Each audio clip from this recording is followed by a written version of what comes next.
There are multiple ways to keep in touch with the Wolf Connection podcast. Through our Instagram handle, the Wolf Connection Pod, and for comments and questions, send us an email to podcast@wolfconnection.org with your comments, questions, and guest ideas for Stephen and myself. You may hear your question answered on an upcoming podcast. Thank you for your support, and howls to you all. Welcome to the Wolf Connection podcast. I'm your host, John Calfa. Let's talk about some wolves.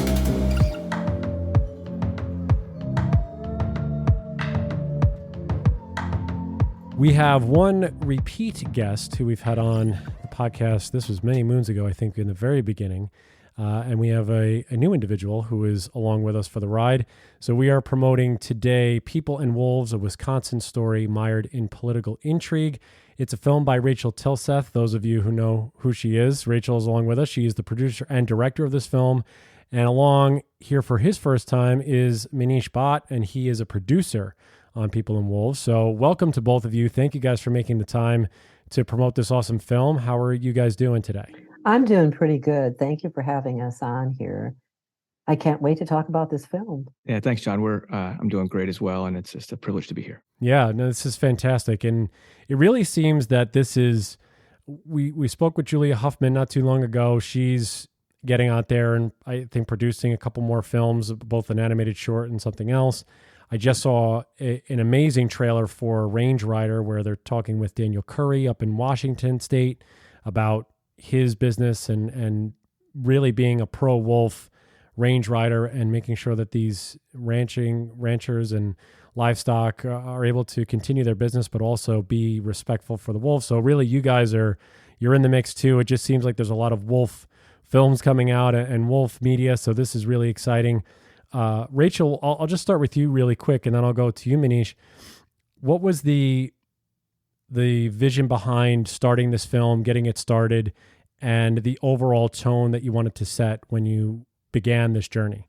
Well, first of all, I wanted people to know that there are wolves in Wisconsin, that wolves aren't just in Yellowstone, and we have close to 1,000 wolves here in Wisconsin. And years ago, when I started doing my blog, I, wanted to make the public aware that we have wolves and the controversies that surround them.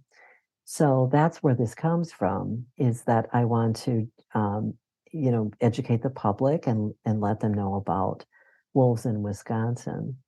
So I met Manish. He started working on my blog, and I'll let him tell you that whole story of how we found me on the blog, and how we got acquainted. But I said to him, let's make a film. And, to back up a little bit, I had been, before COVID hit, I had been working on a film about Yellowstone wolves. And then COVID hit, and that just kind of washed out there. It was just not going to work.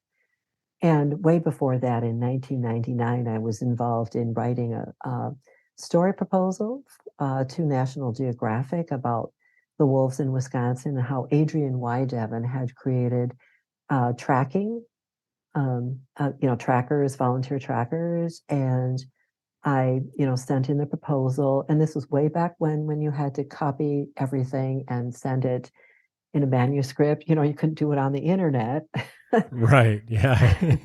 So I sent it to them, and I got a call back from one of the producers from National Geographic. And I was like, oh, wow, that's really nice. And they said, at this time, what we're doing right now is we are, working on going international. So in 1998 or 99, when I submitted, they were going international. So he said, please resubmit. I never resubmitted that, but I've always had a passion for maybe doing filmmaking. And so here I am. I'm making a film about, the politics, about the people, and about wolves in Wisconsin. And we spoke about it on the first time you were on, and there's a lot of political aspects to it there, and obviously the social tolerance aspect there, and the indigenous tribe aspect there, and I'm sure you're touching on all of it in there. Manish, just tell us how did you meet Rachel? How did this relationship start? And what really drew you into this subject matter to want to make the film about surrounding wolves, and particularly in Wisconsin? Yeah, thanks. My involvement with the film and this project is really one of fatherhood. I'm sort of here because I have a daughter who's very young. She's 4, and we used to live in Wyoming, where obviously there are wolves in the landscape, and we traveled to a different state and to a different national park where wolves used to be and are no longer there. And trying to explain that to my little one was tough. Helping her understand why wolves existed in one place and no longer exist in that place was difficult for me as a father. And she sort of I joke about it, but she sort of came up with her own reintroduction plan. She told me, she's like, Papa, we need to go back to Wyoming, pick up a couple of their wolves and drop them off here. And so she was back in 1995, but this is just a couple years ago. And so I was sort of filled with this passion to kind of get involved, really, for my daughter, to help explain these things better to her. And I was listening to your podcast, heard Rachel on, heard that episode, and went to her blog and read her blog, and was struck by how balanced of a view she takes, how approachable she is, how fair she is with different points of view and a diversity of viewpoints that are in the state of Wisconsin, and frankly everywhere when it comes to wolves or predators generally. And I reached out to her and I just said, I love the work you're doing and I'd love to be involved at some level. And the next thing I know, I was writing a few pieces on her blog, and a couple years later, here I am as a co-producer on the film. That's just awesome. It really just shows the scope of this human wolf connection that we have, in that we find each other through different forms of medium, like you said, through podcasting or blogging, and now you guys are creating this feature film that is really going to hit home, I think, to a lot of individuals that are there. So Rachel, what's it like on a regular basis? Because you said right before we started, you just got back from 2 weeks of filming.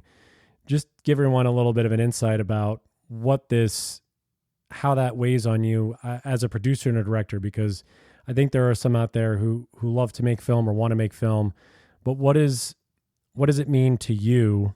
And Manish, I'll get your thoughts on this as well. When you're doing really this project that means so much to you, and you've been doing this work for such a long time, for decades now, and trying to convey the correct message that you want to convey to the general public. Yeah, so I just want to say that right now, people get pretty confused, when we put out publicity stuff, and they right away message me and they're like, when can I see this film? And I have to say, well, right now we are currently in production, which means we are going out and gathering interviews, filming people. We just came back from 2 weeks of filming interviews. So that's the whole process.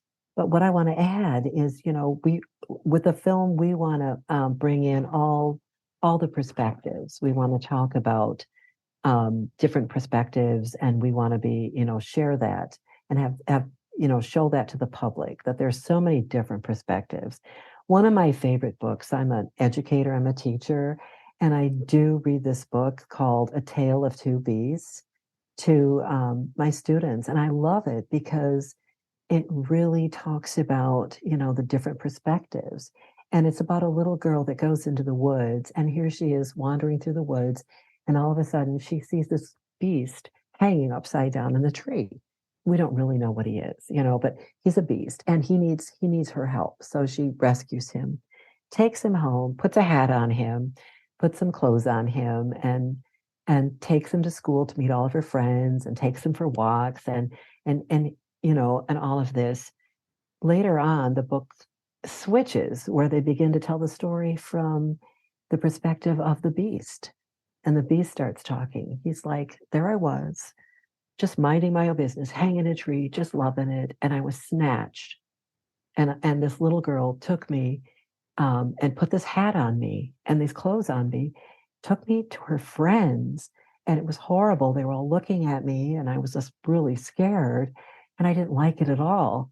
So at one point, she noticed the beast looked really hot, and that she thought, oh, maybe I should open a window.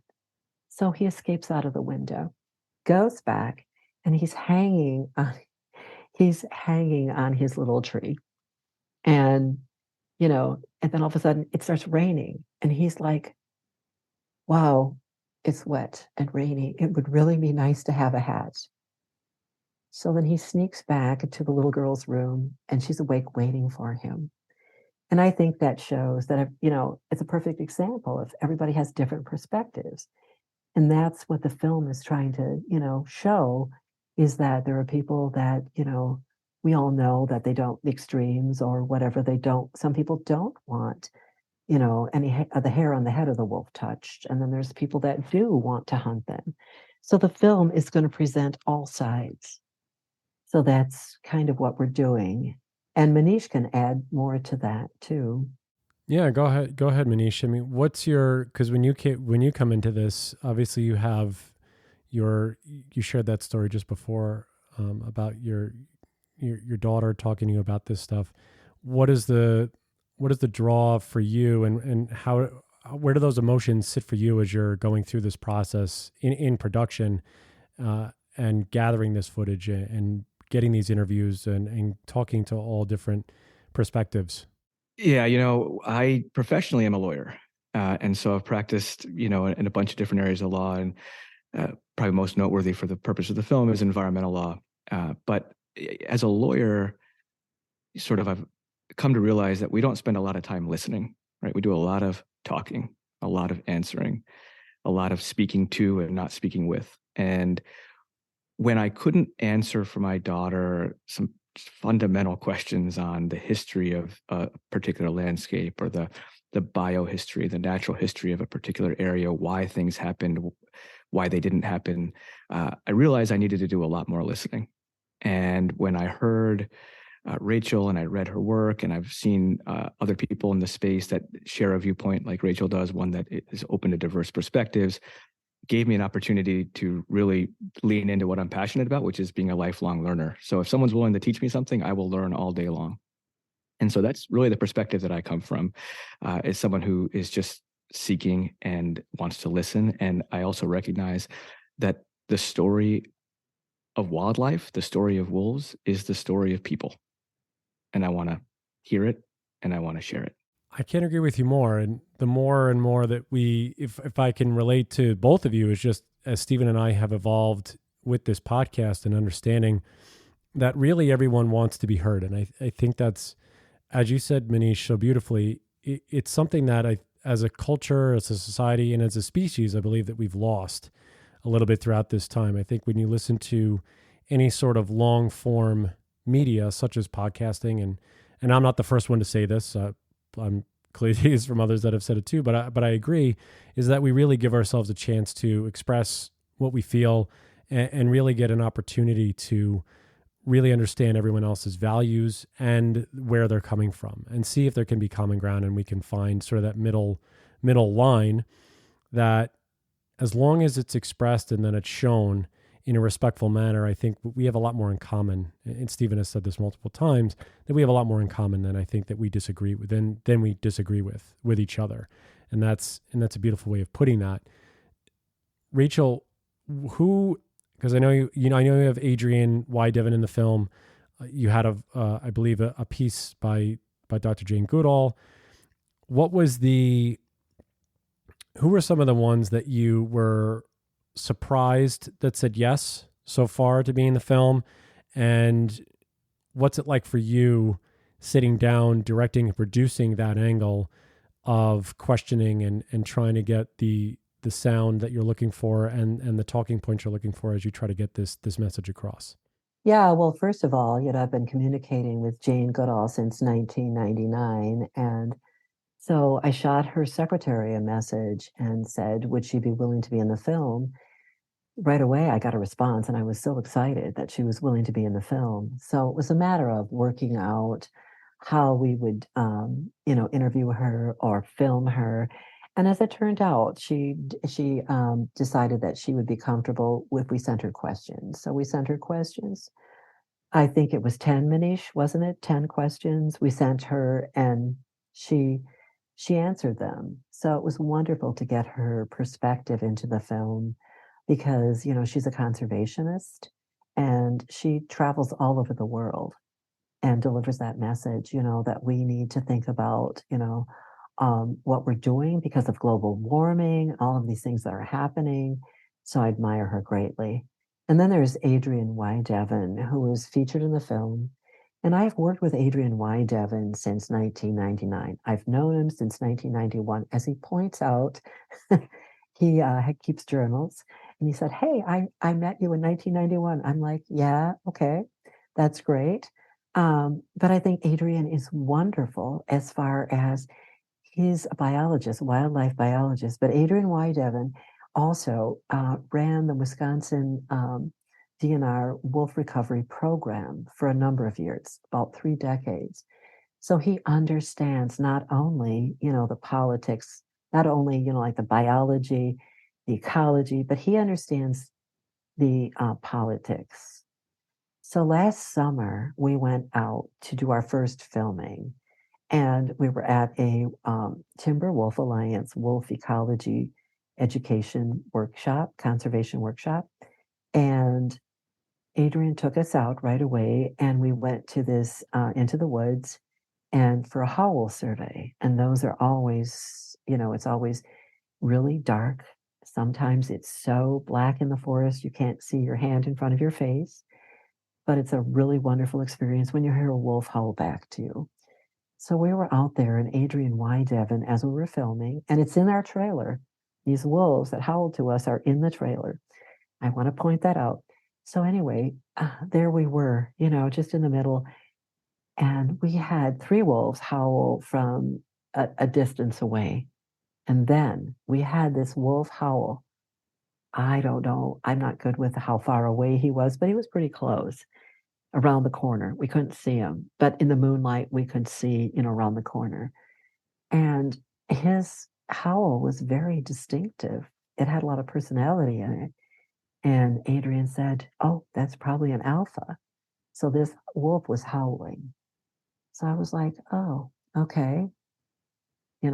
He's really distinctive. It was like, he was talking to us. It was almost like he was saying, what are you doing here?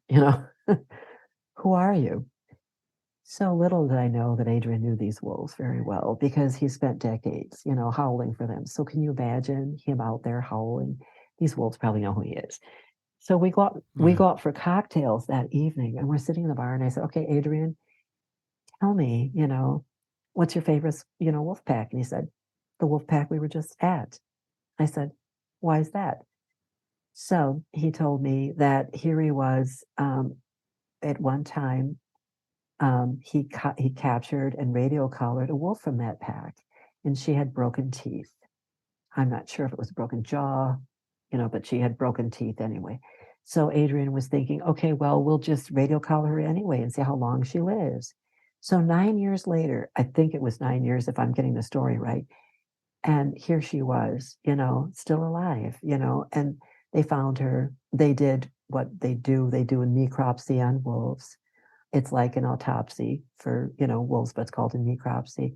They discovered that she had been shot at least several times and survived. And can you imagine? Did that wolf pack take care of her? So this is people and wolves. So we're talking wolves, and this Adrian knows them. Yeah.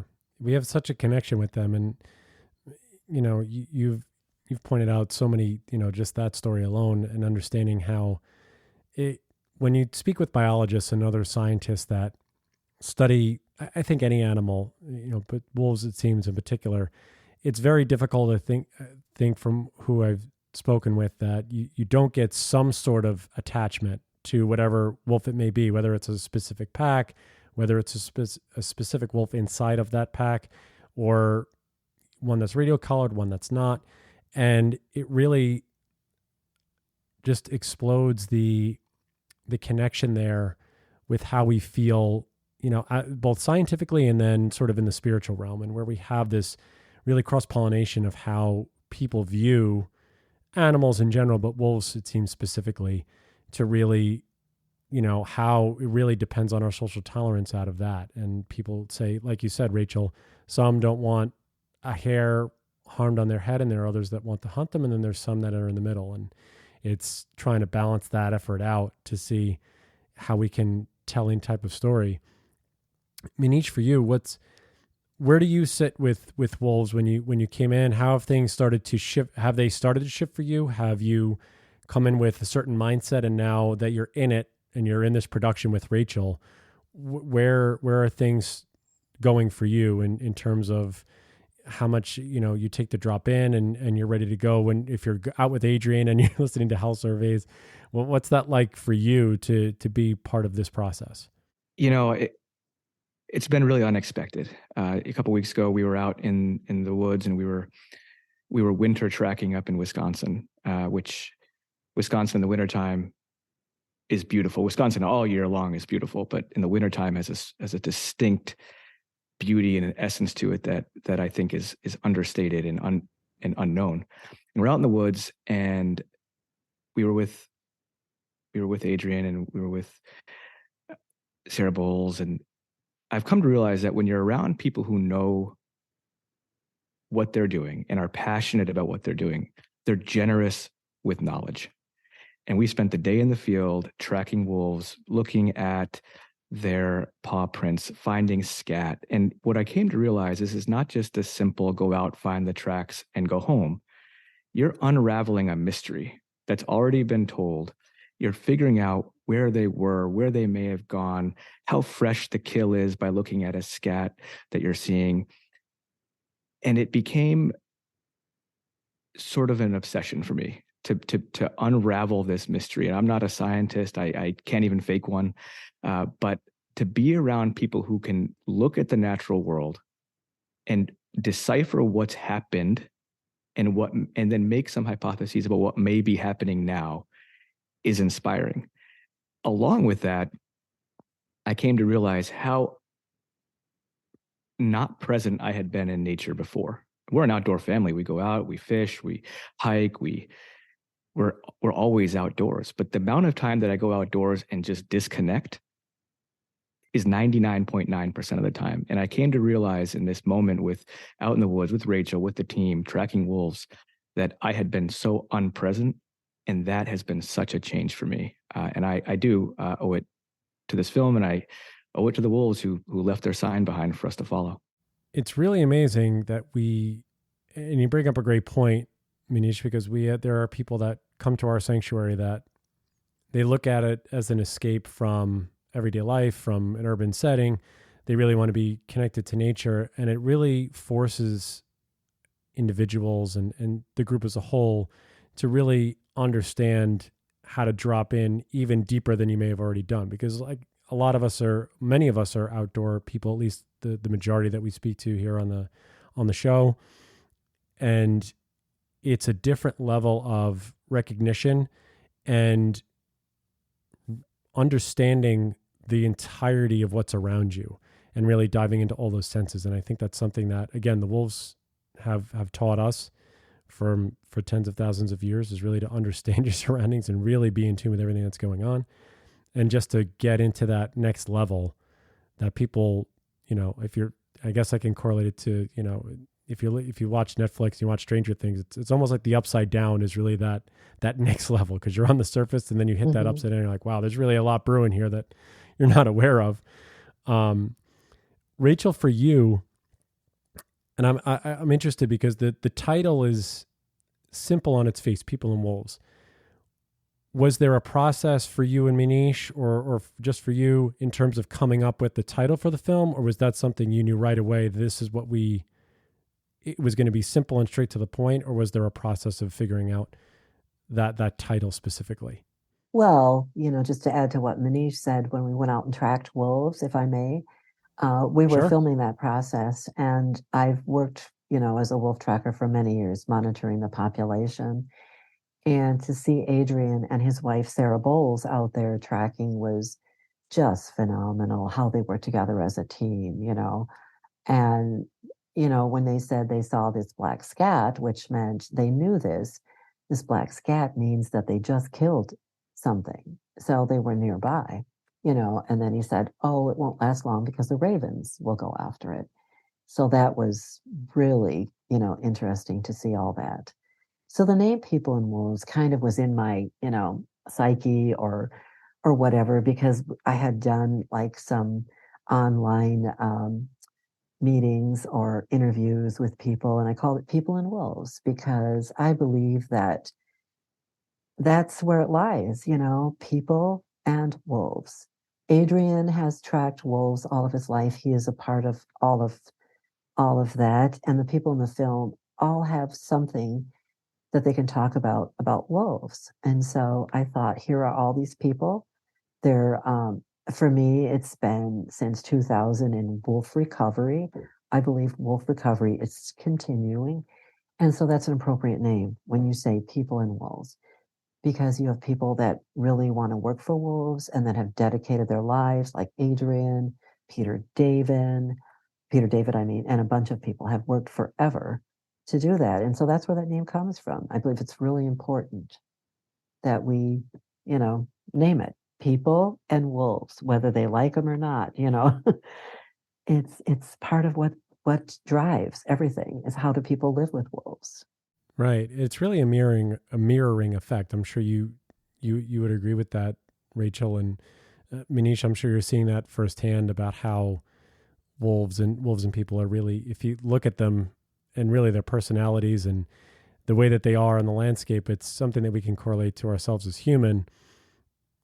For you, Manish, when you're on this, because Rachel has been involved for a long time and understands a lot about the politics and the wolf hunts and everything that goes into really what the core of this film is, was there anything that, or is there anything, because it's still ongoing, that you're seeing that you're maybe unaware of, that you're learning about for the first time, that is striking a different chord with you? Or is it stuff that you've sort of been involved in on the outskirts and now you're really just in the core of everything that this film was about?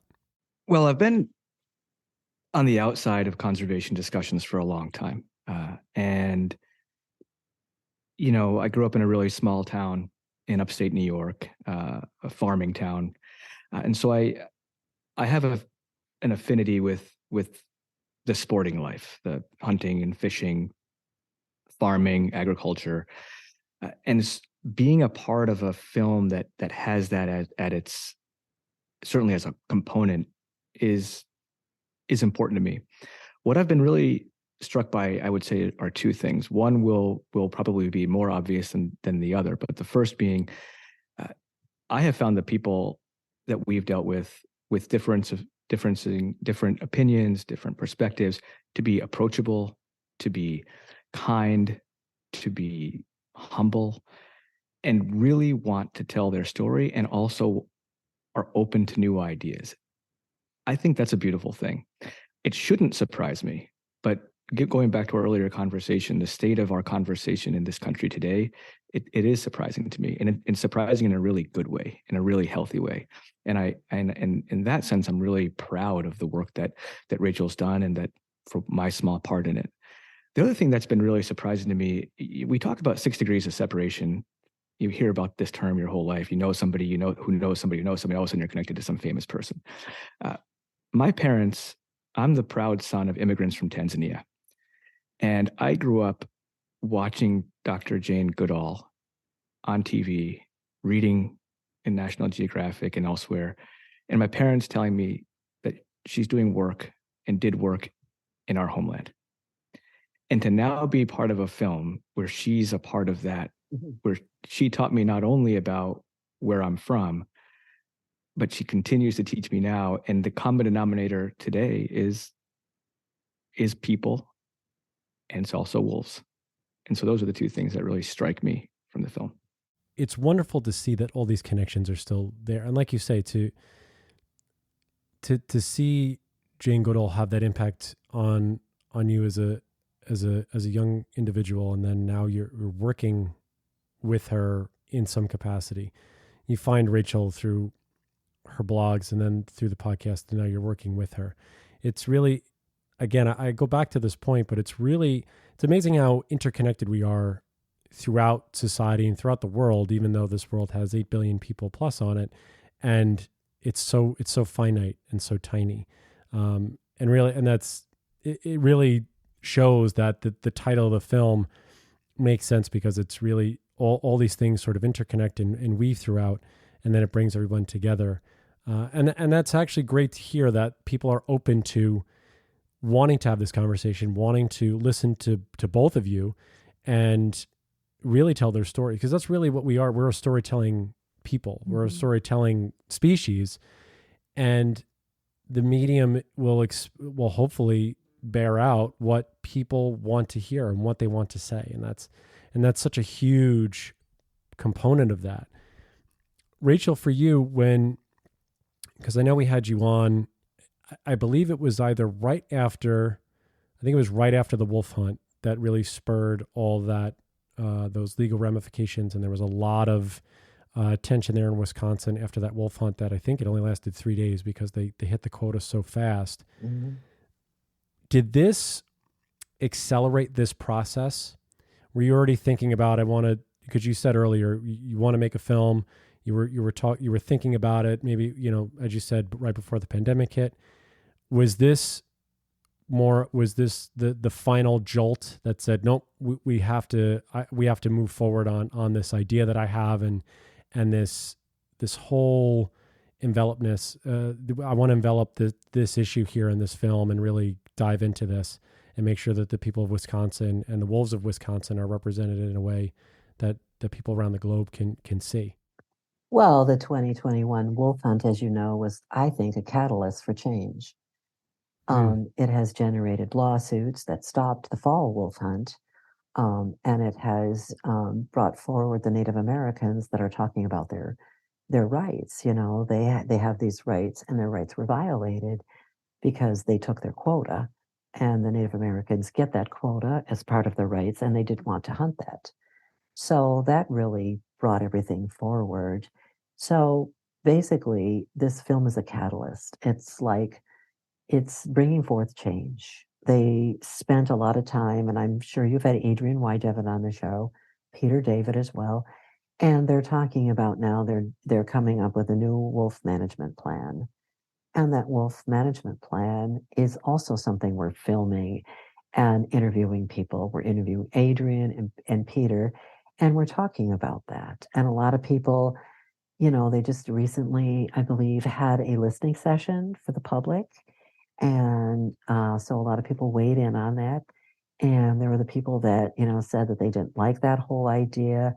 But in the film, there's no numeric goal anymore. They're basically doing the whole process is going to be about the health of, the population, about the wolves, not just, like saying, okay, we're going to have 750 and then you're going to hunt them out down to that. They're changing that. And the Native Americans have really been also a catalyst for that. And we have Marvin Defoe in our film, and he's one of the protagonists in the film, and he is very passionate about his brother. And so the whole story behind that is they believe that wolves are part of their family. They're their brother. And so the story goes, and I'm not sure I'm going to tell it as well as they do, but in Anishinaabe, the man came forward, and Ojibwe, and he was lonely. So the creator, this great spirit, had said, okay, we're going to bring forth a companion for you. And they brought forth a wolf. So the wolf was a companion for them. And that was wonderful for them. They learned from the wolf. The wolf taught them how to hunt, how to be a family. Wolf pack is very much, like that. And so they taught them a lot of things. And finally, they decided that the wolf needed to go one way, their separate ways, and, so did the people. But they're very tied together because they say whatever happens to the wolf, happens to them. And, I'm not going to reveal the plot because we got a very good interview from Keep some secrets. From Michael, who is Michael. And I'm not going to say his middle, his name because it's Anishinaabe, and I have trouble saying that. And his last name is Price. And he basically is working for Great Lakes Indian Fish and Wildlife Commission. And what he does is he helps biologists that are working for that. It's a commission made of 11 tribes. And sometimes they have biologists that are coming in from the Western culture. And he helps them understand how to talk to the relative, because they believe, like Marvin Defoe has said many times, you don't want to hunt and kill your brother. You want to have a relationship with him. And so just last weekend, I had a wonderful interview with Michael, and I learned so much. And I was like, oh, wow. To understand how the Ojibwe have, a connection with the wolf. And they really do have a right, to say something. That's their religion, that's their spiritual connection. And so they do have that right. Yeah, absolutely. And I think what's great about this, and as you said, I think the positive, if there is any to be taken out of what occurred back in 2021, is that it was a catalyst. And you're absolutely correct in that. And that policy is starting to change. The Native American tribes really have more of a seat at the table, more of a voice in the circle than I don't know if they've ever had. And you can obviously speak to that more than I can, Rachel. But I think even in our initial podcast, that was evident, is that it was brought forward and they are really trying to do that. It seems to be something that's happening a little bit more nationwide. I think some of the individuals we've spoken to in Michigan, Minnesota, it seems as though the Native American people this is the issue where they're really starting to become vigilant on and making sure that their voice is heard, because it has to do not only with just the wolf, but it has to do with land. It has to do with our public lands being under duress from privatization and more things that Steve and I are learning about just in the course of this new year, and going to the symposium in Minnesota and learning about how it's not just wildlife, it's wild land that is being put under the microscope and being bought for private use.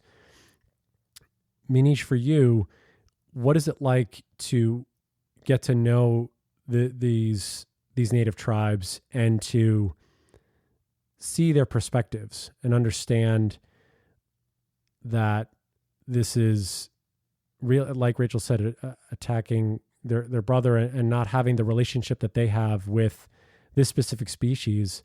And do you feel any of that changing for you? I know you said that as you go to the outdoors, maybe you're starting to become a little bit more connected.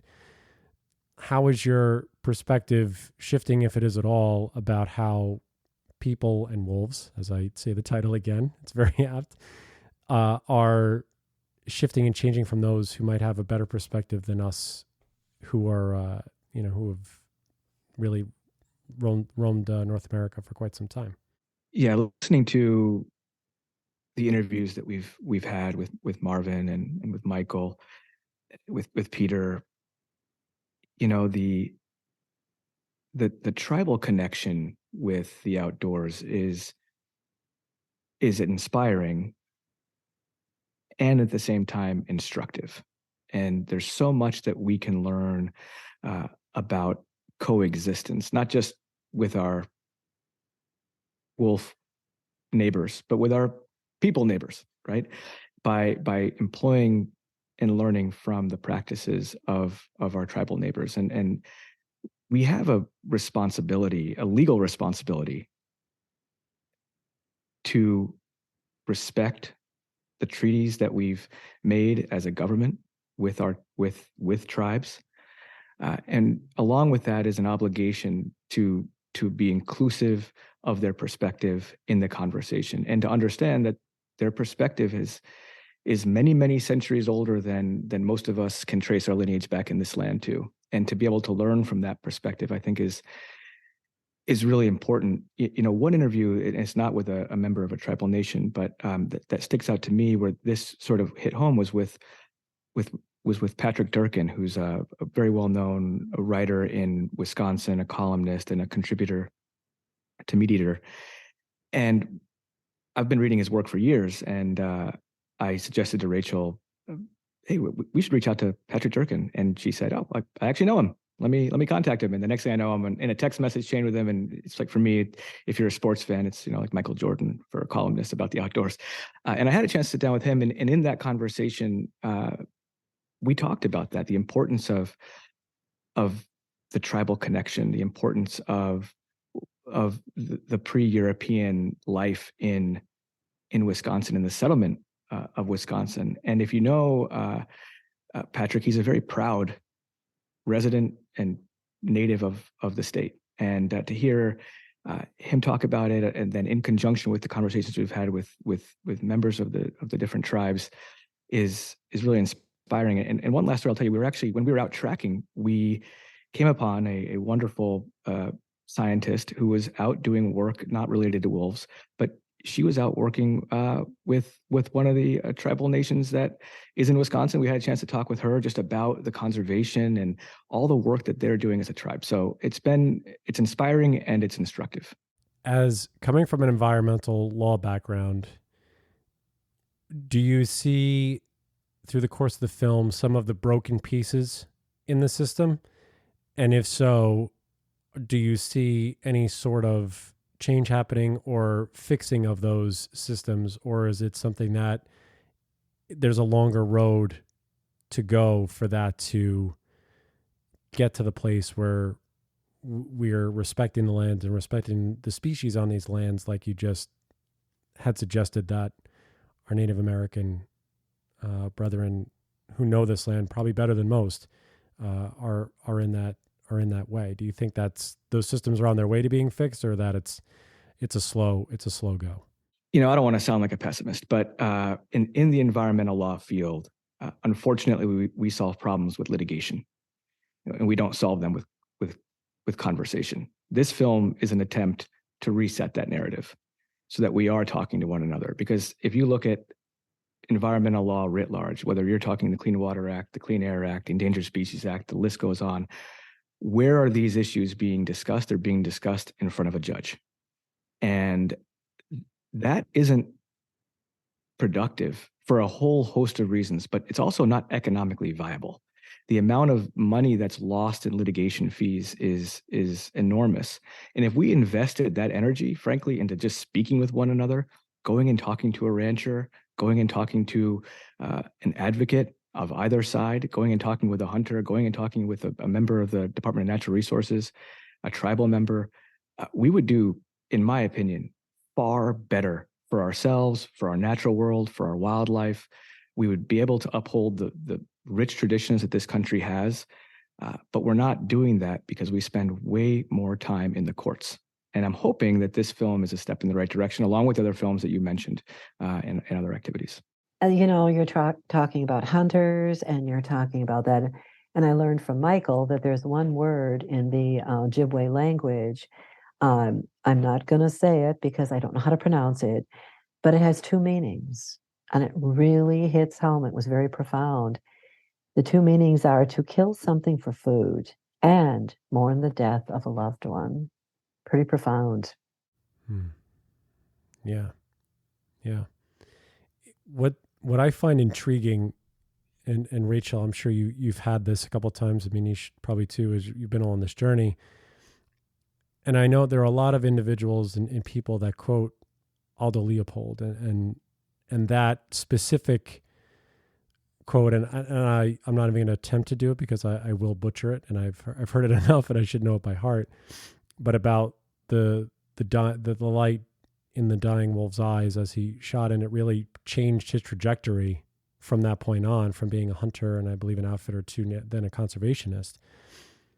What is, Rachel, your ultimate, I would say, goal of the finished product when this film is completed, when you've gone through all the steps, when you've put it all together and put it out there for the world to see, that you want the populace to gain from looking at this piece of work that yourself, Manish, and others are putting the time and the effort into? Well, definitely looking at wolf conservation and ecology and the different, perspectives that are involved in it.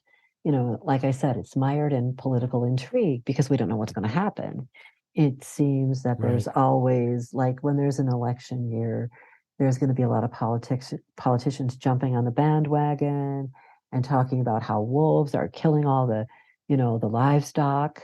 And as a matter of fact, we interviewed a couple that have been around for over 30 years, and they live up in northern Wisconsin, and they had 600 sheep.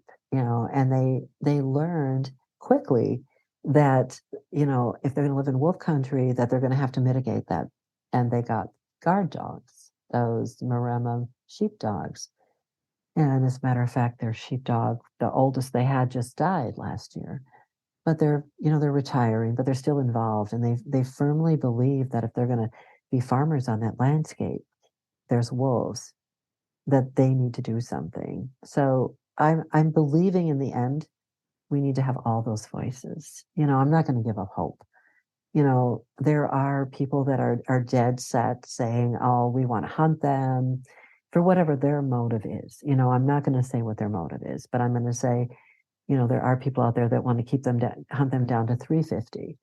And with the film, we want to present an unbiased view where we bring everybody in, because I firmly believe, and I've seen over the last, couple decades that I've been in wolf, working on wolf recovery, is there are extremes. There are the extremes on both sides, and they're the loudest, the most vocal. But what do the people in the middle think? How do we reach them? And I definitely believe that I want to make this film so it reaches them. I want to present all views and reach the people in the middle, especially the people that live in wolf country. They're living up there, and it would benefit them to know these things, so they live among wolves. So that's the Absolutely. goal. Absolutely. Manish, is there anything do you agree? Is there anything else that you want to tack on from what Rachel said about that? Your personal feelings about it? No, I mean, I think she captured it, and I would just add that, I got into this because of a 3-year-old little girl who inspired her dad to try to do something to help us coexist better with our wild world and our wild spaces and with each other. And if this is a successful project, when I'm gone from this earth, she'll be able to say, I inspired my dad, and I'm hoping I can continue going on and inspiring other people. That's beautiful. I love that. Rachel, for those who are listening to this, so everyone who's listening, so I will post in the description the trailer link. So you guys, we were going back and forth about whether we were going to play it, but I want to keep even more suspense. But you guys, the link will be there so you can watch it and view a lot of this awesome footage they've already shot. The howling, as Rachel had alluded to, is in there, and it chills me every time I listen to it. So the trailer will be there. Can you give those who are listening to this a rough idea about a timeline for the film? Are we looking at 2024, beyond this year? What do you think in terms of release date and where people will be able to view this finished product? Well, it's a project of passion and endurance. So Definitely. at this point, we are like looking at hopefully finishing up all the filming at the end of August. Then we'll go into what we call post-production, where we hire an editor and edit, and we go into post-production. So then once we have that, and then we go into, once that's satisfied that we want it that way, we go into film festival route. So we want it to win awards. And so we have to go into that. So then sooner or later, after all that is done and it's won lots of awards, cross my fingers, then we go into, getting a distributor, Netflix, who knows, I'm a very good friend with Julia Hoffman, and I understand, she's taught me a lot about filmmaking, Then I have a couple friends out in Yellowstone that are making a film about grizzlies, Mackay Middleton and Brad. Last name escapes me, but he's out there. They're doing that, and so we have this network where we can talk to each other and help each other. So making a film is a long process. So hopefully that's what will happen. But I want to, if you're listening out there, if you want to contribute to the film, one of the things I'm doing a lot is fundraising, because it costs a lot of money to get out there and, hire cameramen and get out there and get these stories, And so our fiscal sponsor is Film North. So that's Film North at filmnorth.org. So if you go on their website, you can go under fiscal sponsorship projects, and then you can go to People and Wolves, lead artist Rachel Tilseth. And then once you click on that, they talk about the synopsis of the film, what the film is about, and there is where you can click that to donate, and it's a tax deductible donation, which we appreciate very much. Awesome. No, and I will make sure to put that link right in the description as well. So yeah, anybody who's listening here and wants to help Rachel and Manish continue to make this film and push them forward and get them across the finish line so they can get you this beautiful film and this beautiful story out there for everyone to see, please, you'll see all that information in the description once this episode is published. Manish, before we go, I have to ask you my last question, which I asked all my guests, is when you hear the word wolf, what is the thing that comes to your mind? Of late, when I hear the word wolf, I think of people, because the story of our wolves is the story of us. And I'm just glad to tell it. Wonderful. That's awesome.